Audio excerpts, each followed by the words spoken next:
Novak Djokovic was in action in front of his home crowd in Belgrade as his quest to build up match fitness ahead of the French Open continues. Novak Djokovic took advantage of nerves from his opponent to survive an early scare and produce a comeback victory in front of an adoring crowd at the Serbia Open. Laszlo Djere threatened to become only the fourth Serbian ever to beat him and the first in more than a decade, but Djokovic's experience shone through as he limped to a first win since mid-February. The 20-time Grand Slam champion has been forced to miss a number of tournaments so far this year as countries close their borders to unvaccinated arrivals. As a result, he came into this match with only 4 previous outings under his belt in 2022. It looked for a while as though it would not take long for the out-of-practice Djokovic to be swept aside by his unseeded opponent, who produced some excellent tennis to take advantage of the world number one's rustiness and take the first set in double quick time, much to the chagrin of the near-capacity crowd in Belgrade.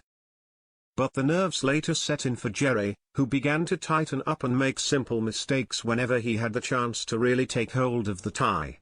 That, combined with improvement from Djokovic who loosened up the more the match went on, saw the match leveled after a lengthy second set before the 34-year-old eventually pressed home his advantage. Djere had taken inspiration from Alejandro Davidovich Fokina as he raced to take the first set in little more than half an hour. The Spaniard had broken Djokovic's serve a remarkable 9 times on the way to victory at the Monte Carlo Masters last week, and it wasn't long before history was repeating itself. The 26-year-old did it twice in that first set, racing to a 5-2 lead before Djokovic managed to put up any form of real opposition. The tennis icon put up some resistance to survive 2 set points and even had the chance to take the game himself, but he was labored in his movement and the lack of match practice shone through. As was mentioned in television commentary, the Djokovic is stuck in something of a catch-22. He needs to be playing matches regularly if he is to brush away the cobwebs and get back to his best, but in order to play more he needs to win and secure progress deeper into tournaments. A bumper crowd in Belgrade was certainly willing for that to happen.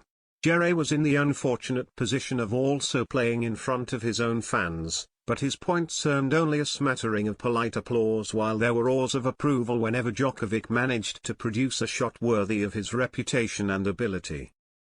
His level certainly raised during the second set, as Djokovic began to find more rhythm in his play and seemed more comfortable in his movement and technique. He won his first 2 service games with relatively little difficulty, though he could not take advantage with any breaks as each player held their own.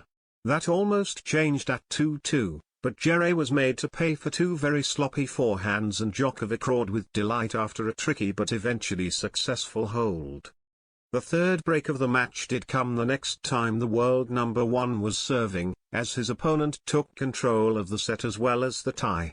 However, he would break back for the first time in the match as he clawed his way back and made the most of a couple of errors from Djere to level the scores again.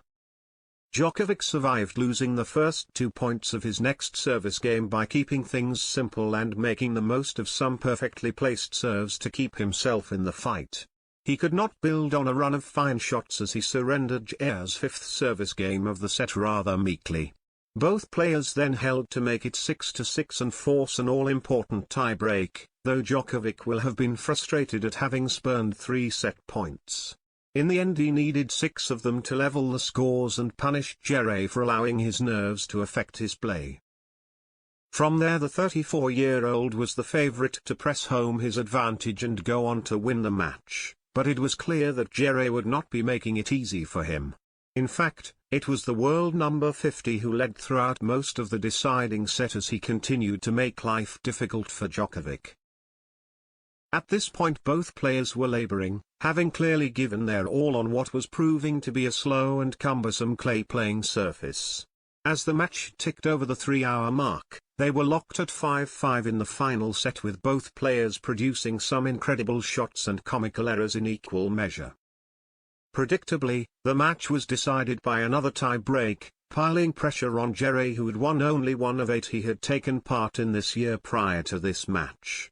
He looked likely to improve that sorry statistic at one point, but drove a simple forehand into the net where he had the chance to take control and paid the price as Djokovic sealed the victory.